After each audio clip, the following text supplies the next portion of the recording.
మీరు చేసినటువంటి ఒక సిల్లి ఒకటేంటంటే 4 భాగాల ఒక వీడియోని ఏమండి వారు యూనివర్సిటీ పెట్టారు, ఘనపాటి వారు కూడా, వారిద్దరికి కూడా మొదటి నేను నమస్కారం చెప్పుకుంటాను. ఎందుకంటే మన సబ్జెక్టులకు వెళ్ళే ముందు మాట చెప్పుకోవాలి.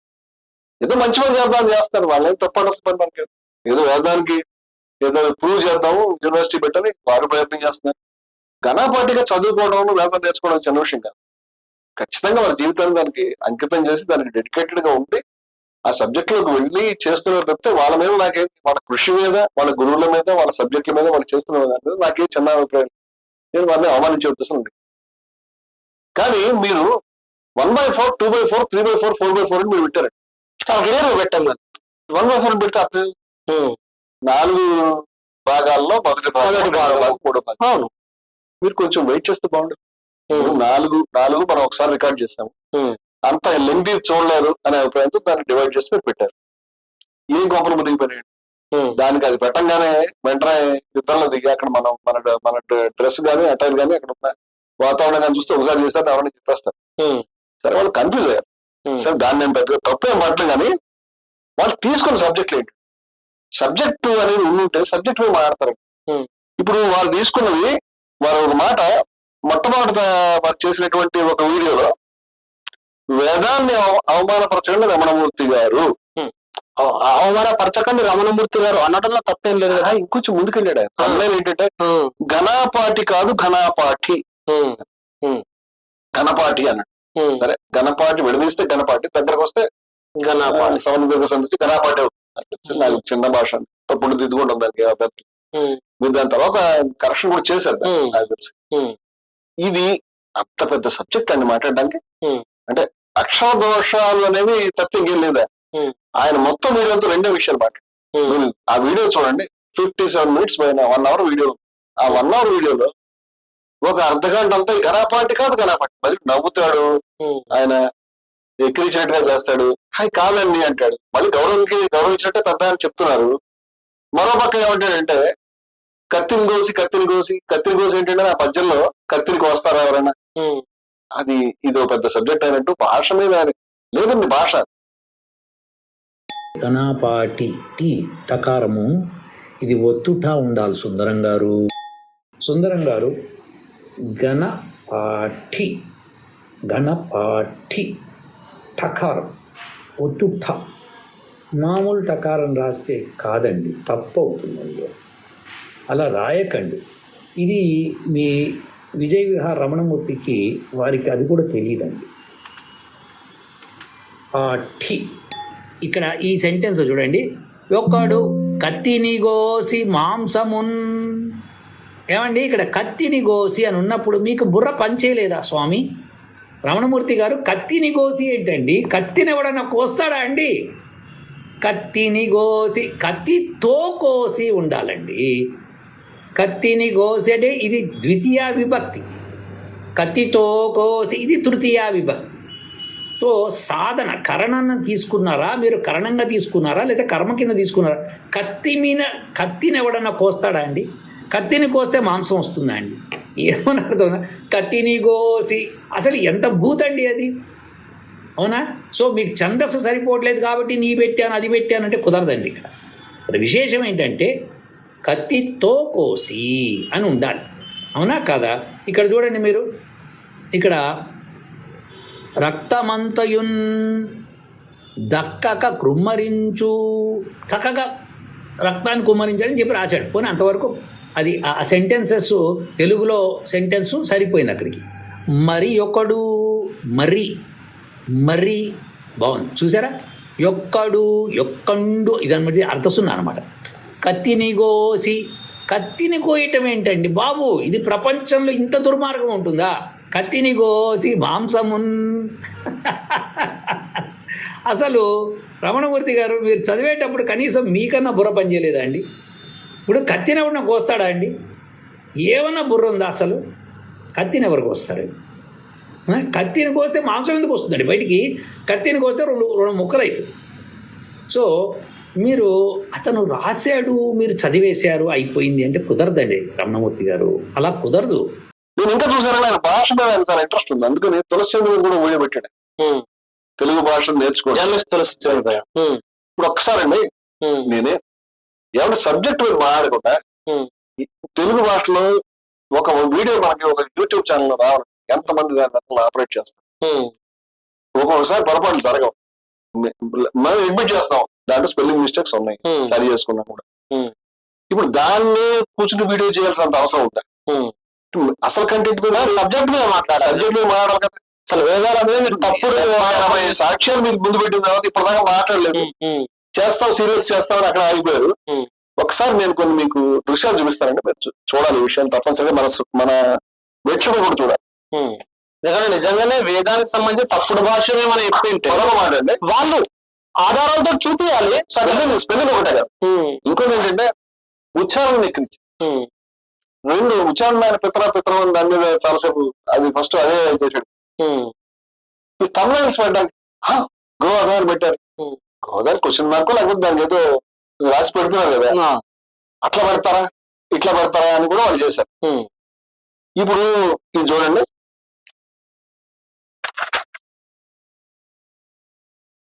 చదవండి.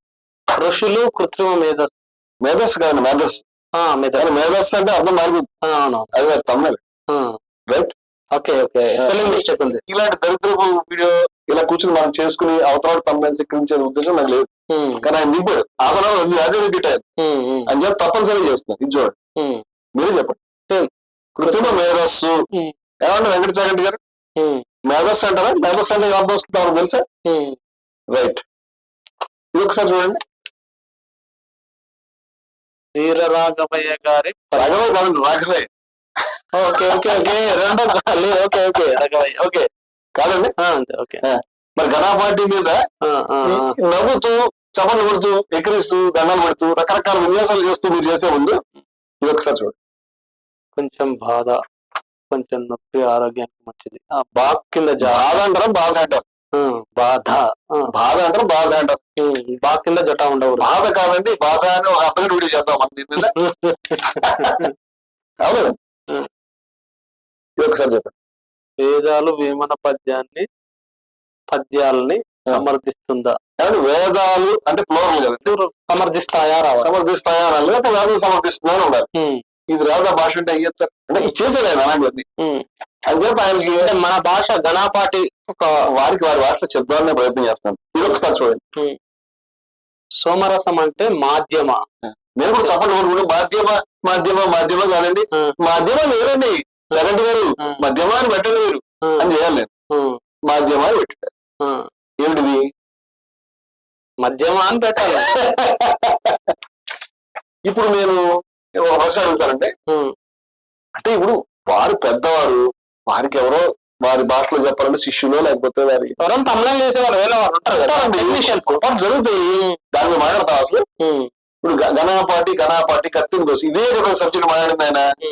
ఇప్పుడు నేను ఒక మాట అడుగుతానండి, ఇది ఉచితమా మన మీద పెట్టారండి. నేను అడుగుతున్నాను, ఇలాంటి తమిళాలు పెట్టచ్చా మీరు? తిరుమల ఆవు మాంసం తినమని ప్రోత్సాహం. వాళ్ళు ఏం చేశారంటే నేమాని వెంకట నరసింహ శాస్త్రి గారు రాసినటువంటి అనువాదాన్ని, పద్యానువాదాన్ని చక్కగా ప్రచురించారు టీటీడీ వాళ్ళు. దాని మీద డిఫరెన్స్ ఆఫ్ ఒపీనియన్ అంటే మీరు వేరే పుస్తకం వేసుకోండి, లేకపోతే విమర్శ రాసుకోండి, లేకపోతే అప్పీల్ చేయండి. కానీ అది రాస్తే ఆవు మాంసం తినమని ప్రోత్సాహం అంటే నాకు అర్థం కాదు. ఆవు మాంసం తినమని ఎక్కడైనా ఉందా దాంట్లో? తిరుమల వాళ్ళు ఆ మాట చెప్పారా? ఇలాంటి ఇంటిని పెట్టి మీరు హిందువుల మనసులు గాయపరుస్తారంటే మేమేం చెప్తాను? మీ యొక్క స్టూడియోకి వచ్చానండి నేను, స్టూడియోకి ఎలా రావాలని నేను మిమ్మల్ని అడిగాను అనుకోండి. మీరు విఎస్టీ దగ్గర నుంచి రండి లోపలికి అని చెప్పారు అనుకోండి. విఎస్టీ దగ్గర మీరు చెప్పడం అంటే మీ ఉద్దేశంలో నన్ను సిగరెట్లు తాగమని చెప్పినట్టే, సిగరెట్లు తాగమని చెప్తారా మీరు అని నేనంటే, బాబు మా ఆఫీస్ అక్కడ ఉంది, అది ఉంది అని చెప్తున్నాను. మేము కూడా అది చెప్పాము. వీళ్ళు చాలా చోట్ల నేను ఎక్కడ చెప్పారో చెప్తానండి, నువ్వు అవకాశం తినడం నీ ప్రోత్సహిస్తున్నావు అని కొంత, అంతేకాకుండా దాని గురించి తిరుమలకే పెట్టేది. అదే కాకుండా రమణమూర్తి మీరు కావాలంటే గొడ్డు మాసం తినండి, ఏమి కాదు పర్మిట్ ఇచ్చారు నాకు వెంకట చాగంటి గారు. నేను పాలు కూడా తాగమని చెప్పాను, చాలా సార్లు చెప్తారు. జెంటిల్మెన్ పద్ధతిలో మాట్లాడడం నేర్చుకోవాలని వారికి నేను సవినయం చెప్తాను. ఎందుకంటే ఒక మనిషి ఒక స్టేట్మెంట్ ఇచ్చిన తర్వాత క్యారెక్టర్ అసాసినేట్ చేసే విధంగా మీరేమన్నట్టు నాకు చెప్పండి, గొడ్డు మాసం నేను తినట్లేదు, అదేమి పద్ధతి, అదే మర్యాద. నేను చెప్తే నా స్టేట్మెంట్ మీరు తీసుకోవాలి. మీరు తీసుకోలేదు. గొడ్డు మాంసం కావాలంటే మీరు తినండి, తప్పేమీ లేదు, దాని గురించి వీడియోలు చేయకండి అని ఒక ఆయన. గొడ్డు మాంసాన్ని, ఆవు మాంసాన్ని తినమని ప్రోత్సహిస్తున్నారని కింద కామెంట్లు పెట్టేవాళ్ళు అదే పెడతారు, వీళ్ళు అదే పెడతారు. తిరుమల వాళ్ళు ఆవు మాంసం తినడం ప్రోత్సాహం ఎక్కడ చేయలేదండి. వాడు వేదల్లో అది ఉందని అర్థం వెంకటేశ్వర శాస్త్రి గారు రాస్తే ప్రింట్ చేశారు అంతే. ఇలాంటి తమిళాలు పెట్టడం అనేది హిందూ మతంలో లేని విషయాలు మీరు ప్రచారం చేసి దుర్మార్గం చేయకూడదు మీరు. నా అభిప్రాయం తిరుమల అవమానించారు ఖచ్చితంగా. ఇప్పుడు ఇంకొక విషయం చెప్తానండి. ఎవరు పశుపత గోదావరి అన్ని పెట్టారు కదా రామమూర్తి గారు, చెప్పండి. వాస్తవంగా అది తిరుమలను అవమానించరు. ఎందుకంటే వాళ్ళు ఒక పద్యాన్ని అనువాదం చేయడం, అనువాదాన్ని అనువాదాలు చూడాలి. అనువాదం చేసినటువంటి సాయణాచార్యులు గారు కానీ, దాసిన రంగాచార్యులు గారు కానీ, లేకపోతే ఈ అనువాదాలు ఇందాక నేను వినిపించినటువంటి వాళ్ళు ఎవరు కానీ వాళ్ళు ఆవమాసం తినమని చెప్పట్లేదు. అక్కడ అలా ఉందని ఆయన అని చెప్తున్నారు. అట్లా ఉన్నదాన్ని అలా ఉంది, ఇప్పుడు లేదు, ఇప్పుడు మారింది. ఇవన్నీ మామ చెప్పే వాళ్ళు చెప్తున్నారు. విషయం చెప్తే అర్థం కాదా? దానికి అంత హేళన అవసరమా? ఇప్పుడు ఇదొకసారి చెప్పండి. గోవధాని అలా పెడతారా? ఆ విధంగా తమ్నైల్స్ ట్వీటర్లో ఆ విధంగా మీరు హిందూ మతాన్ని ఈ తమ్నైల్ అర్థం ఏంటంటే రమణమూర్తి నరబలి శ్రీనివాసరెడ్డి శాకాహార వైద్యం. దీని అర్థం రమణమూర్తి నరబలి ఇచ్చాడనే నాకు తెలుసుకోగలదు. రమణమూర్తి నరబలి చేశాడనా? నేను నరబలి చేశానా? లేకపోతే నన్ను బలిస్తారా? లేకపోతే నేను నరబలి చేయమని చెప్తున్నాను. ఇటువంటి హెడ్డింగ్స్ మీరు పెట్టచ్చా? వేదంలో నరబలి సాక్ష్యం ఉంది, ఈ రకంగా ఉంది, ఈ రకమైన సంప్రదాయం మనకు ఉంది, సొనశేపుడు కథ ఉంది అని నేను చూపించాను. మీకు ఇబ్బంది ఉంటే దాని మీద విమర్శ రాయండి, ఇది తప్పేం లేదు దానికి. రమణమూర్తి నరబలి హెడ్డింగ్ మీరు పెట్టచ్చు. ఇంకోటి పెడితే ఇంకోటి హెడ్డింగ్ మీరు ఎక్కిరిస్తారా? ఇంకొంచెం చదవండి. దాని తర్వాత శ్రీనివాసరెడ్డి శాకాహార వైద్యం. శాకాహారం రాలేదు, శాఖాహారం రాలేదు. శాఖము అంటే మనం తినేటువంటి వెజిటబుల్, కూరగాయలు, వెజిటబుల్స్ శాఖం అవుతాయి. వండుకున్న శాఖం అవుతాయి, కాకపోయినా శాకంబరీదేవి ప్రసాదం, శాకంబరీదేవి అని దేవతనే ఊహించుకుందాం మనం. ఇప్పుడు శాఖ అంటే కొమ్మ అని అర్థం. కొమ్మ. శాఖాహారం అంటే కొమ్మని తినడం అని అర్థం. ఈ శాఖాహారం ఎక్కడ లేదు. మరి వారు ఘనాపాటి రాసినప్పుడు శాఖాహారం ఉందో శాఖాహారం ఉందో చూసుకోకుండా రాస్తారా? ఒకసారి అంటే పోలే అనుకోవచ్చండి. ఇంకొంచెం చూపిస్తాను చూడండి. 100 సంవత్సరములు ఆరోగ్యముగా ఉండటానికి మళ్ళా శాఖ అంతే. శాఖ కొమ్మలు తినాలి. కొమ్మలు ఏం కొమ్మలు తినాలి కూడా చెప్పండి. మాకు అంత పళ్ళు లేవు, వారే తినాలి కొమ్మలు. ఇది చూడండి, మొదటి నుంచి సేమ్ శాఖ. ఇది చూడండి, ఏముందంటే అది సేమ్ శాఖ. శరీరం కోసమా లేదా మనసు కోసమా? శాకాహారం మామూలు కాదు.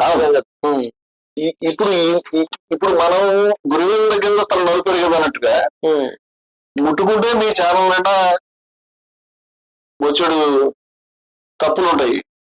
ఇప్పుడు ఇంకొకళ్ళని ఎక్కిరిస్తూ అంత పెద్ద వీడియో అంత సేపు 50 నిమిషాలు అవసరం ఏముంది?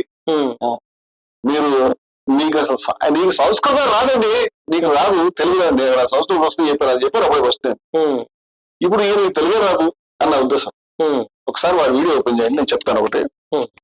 ఇప్పుడు దేవుడు నమ్మరు కానీ అనే వీడియో ఉంది కదా, జూలై 31 వారు చేసినటువంటి వీడియో. ఇంద్రుడు దేవుడు ప్రచారం ఎందుకంటే 10.20 దగ్గర ఒకసారి ఒక్క మళ్ళీ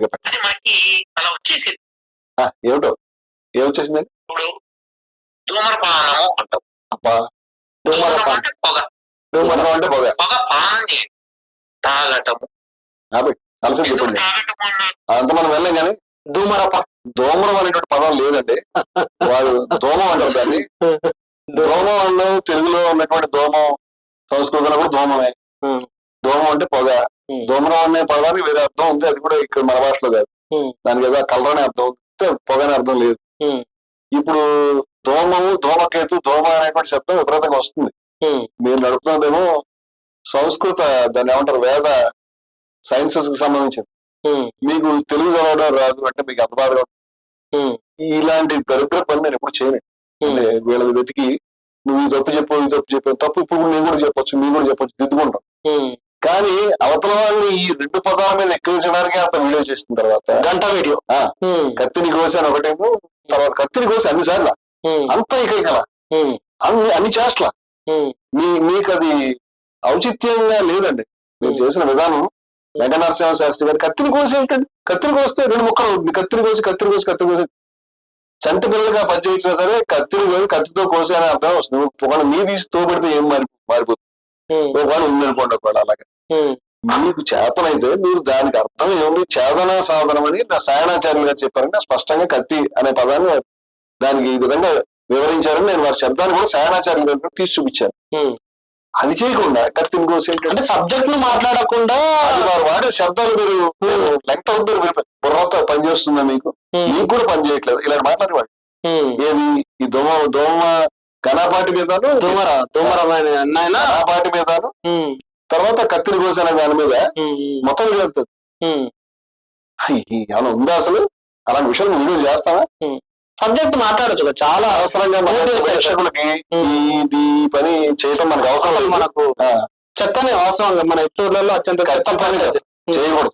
కంటెంట్ మీద చేతగానే చేస్తాం, ఆ కంటెంట్ వచ్చు చేత సబ్జెక్ట్ సాక్షి ఇచ్చి మాట్లాడతాం. మీ కంటెంట్ లేదు ఇంక ఇలాంటి విన్యాసాలని చేస్తా ఉంటారు. ఇంకొన్ని విన్యాసాలు చూద్దాం అంటే ఫుట్ నోట్లు అనేవి ఉంటాయి.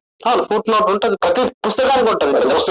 పుస్తకాలు చదివిన చేత దాని కింద 100 అనేటువంటి అనుకుంటే ఫుట్ నోట్. అవును, ఆయన మొదట పితరా అనే దాని మీద ఆగ్రహించి నేను చదవడం రాలేదు పితరం అని ఉంటుంది. పాఠాంతరాలు తర్వాత ఫుట్ నోట్లు ఉంటాయి అనే విషయం నేను వారికి తర్వాత చెప్పాను. మనం చేసిన వీడియో తెలుసుకోవాలి. పాఠాంతరాలు అంటే వేదాల్లోనే పాఠాంతరాలు ఉన్నాయి, చిన్న చిన్న వేదాలు. వెంటనే వాళ్ళ కింద ఇచ్చారు. నేను ఆ రోజు లావులో పుస్తకాలు మోసే ప్రింట్ లేదు ఇచ్చాను.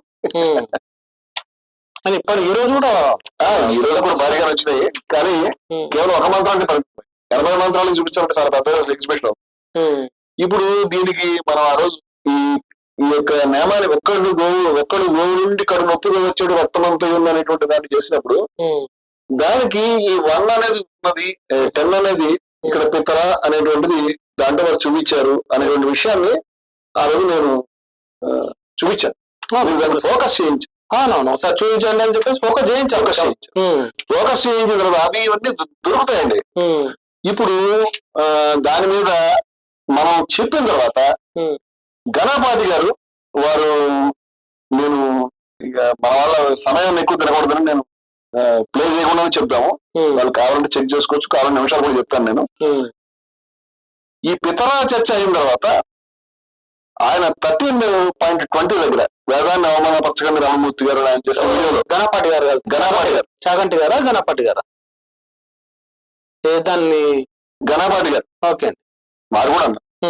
పైన నెంబర్ 10 చూసారా, అదేంటో మీకు తెలుసా? మీకు తెలియదు. ఏం చేయాలి? అది ఉంది అని చూపించి వివరంగా వేరే ఉందని చూపించిన తర్వాత మళ్ళీ కూర్చుని అది ఉందని తెలుసా మీకు తెలియదు అని వీడియో పెట్టారండి. అంటే ఒకటి చాగంటి గారు మీరు వీడియోలకి జవాబులు చెప్పడం సందేహాలు తెచ్చడం చాలా బాగుంది, కానీ అవతల వాళ్ళు ఏం మాట్లాడుతున్నారో ఏమంటున్నారో కొంచెం వివరంగా విని ఆ తర్వాత జవాబు నేను చెప్పింది అదే. దాన్ని మళ్ళీ మీరు చూపించి మీకు తెలుసా మీకు తెలియదంటే ఏమనాలండి? ఏమన్నా కూడా ఇవ్వలేదు దాన్ని. అంటే వీళ్ళు ఎందుకు వాటికి పరిమితం అయ్యి సబ్జెక్ట్ లోకి వెళ్ళాలి. అలాగే ఫుట్నోట్ గురించి మళ్ళా నిమిషాలు మాట్లాడుకుంటూ వచ్చాడు. అసలు ఈ మొదలుపెట్టి పితరా అనేది చదవడం రాదని చెప్పింది మీరు, ఫుట్నోట్ చూపించింది నేను, మళ్ళీ ఫుట్నోట్ గురించి మళ్ళీ మీరు వీడియో పెడతాను. ఏం కామెడీ తర్వాత అది ఎక్కడుందో ఫుట్నోట్ గురించి మనం ఏం చేసాం మన వీడియోస్ లో చాలా స్పష్టంగా ఉంది, కావాలంటే చూపిస్తాం కూడా. ఘనపాటి గారు ఈయన చెప్పేవి నిజాలా? మీ వీడియో మీ ఫోటో పెట్టి అమ్మాయిలు పెట్టి పెట్టారు. ఈయన చెప్పేవి నిజాలా అని పక్కన నిజాలు కాదంటే ప్రూవ్ చేయండి. ఈయన చెప్పేవి నిజాలు కాదు అని ప్రూవ్ చేసుకోకుండా నేను చెప్పేది నిజం నమ్మడం నేను చెప్పలేదు. నేను చెప్పింది ఆ పుస్తకం అలా ఉంది బాబు ఇది చూపిస్తున్నానని చెప్పాను. నేను చెప్పలేదు. ఆధారాలతోటి కదా వెంకట నరసింహ శాస్త్రి గారు, రంగాచార్య గారు, లేకపోతే మహా పెద్దలు వారు చేసిన అనువాదాలండి. రామకృష్ణమూర్తి శాస్త్రి గారు అనువాదాలు మీరు ముందు పెడితే ఈయన చెప్పేది అంటే నేను ఏమైనా అనువాదం చేశానని చెప్పారా వేదాలను అనువదిస్తున్నానని చెప్పాను. ఏం చెప్పలేదే. ఈ చిన్న విషయం అర్థం కావట్లేదు మీకు. ఈయన చెప్పేది నిజాలా? ఈయన చెప్పేది నిజాలా కదా ఆ పుస్తకం తీసుకుని పేజీ నెంబర్ బట్టి అది చూసుకుంటూ తెలిసిపోతుంది. అప్పుడు ఈయన తప్పు కూడా మీరు చూపించారు నిజాలు కాకుండా పోతాయి. దానికి హెడ్డింగ్ సరే పెట్టారు వారు, సరే వారి ఇష్టం అది. ఇక్కడ వారు అర్థాంతరం గురించి చెప్పారండి, చాలా ఇంట్రెస్టింగ్ ఉంది. 13.44 నిమిషాల దగ్గర ఇది వారి వీడియో. ఆ వీడియో ఏంటంటే ఈయన చెప్పేవి నిజాలా అని ఇది ఆయన జూలై 30 రిలీజ్ చేసిన వీడియోలో. దాని కింద ఆయన రిలీఫ్ కి ఈ యొక్క నియమాల వారి పద్యం కింద అర్ధాంతరం ఉన్నది. ఈ అర్ధాంతరం నియమాల వారే రాశారు. దాంట్లో దీనికి భిన్నమైన అర్థం ఉంది. ఇంకా చెప్పాలంటే వెంకట చాగంటి గారు చెప్పిన అర్థం ఉంది. ఈ వెంకట చాగంటి గారికి గణపతి గారికి గొప్ప మైత్రి ఉంది. చాలా సంతోషం మీ మైత్రి వర్ధిల్లాలి. అయితే నేను అంటుంది ఏంటంటే ఈ అర్ధాంతరం ఉన్నది అని చెప్పింది మేము. అవును, అదే రోజు చెప్పినాను. అర్ధాంతరం 1, 2 కూడా ఉన్నాయని చెప్పింది మేము. మీరు గమనించదంటే ఇది దేవాలయం కాదు. ఇక్కడ కూడా చిన్న గుర్తు ఉంటుంది. ఆ గుర్తుకే మీరు చూస్తే వడ్లమూడి గోపాలకృష్ణ గారు ఉంటుంది. ఆయన సంపాదకుడు గారు వడ్లమూడి గోపాలకృష్ణ గారు నియమాన్ని అర్థంతో విభేదించి రాశాడు. ఈ విషయం మీరు బయటపెట్టిన తర్వాత దాని మీద మళ్ళీ మీరు వీడియో చేసి అర్ధాంతరం ఉంది, నచ్చలేదు కాబట్టి చెప్పలేదు. మహానుభావం చెప్పింది నేనే కదా. ఇదే కాదు కదా, వేరే వాటి కూడా అర్ధాంతరం 1, 2 తీసి చూపించాను కదా. మళ్ళీ చూపించారా? అంటే మీరు వీడియో చేస్తే మంచిదే. గణపాటి వారు దయ ఉంచే వీడియోలో ఏం చెప్తున్నారు, ఎక్కడ చెప్పారు చూసుకుని చేయండి. నిజాలు చెప్పండి. అలా కాకుండా వీడియో చేసుకుంటూ వెళ్ళిపోతారంటే అలాగా అంతే కదండి. ఇకపోతే మనకు అసలు అనువాదాలు పుస్తకాలు అవసరమా కాదు.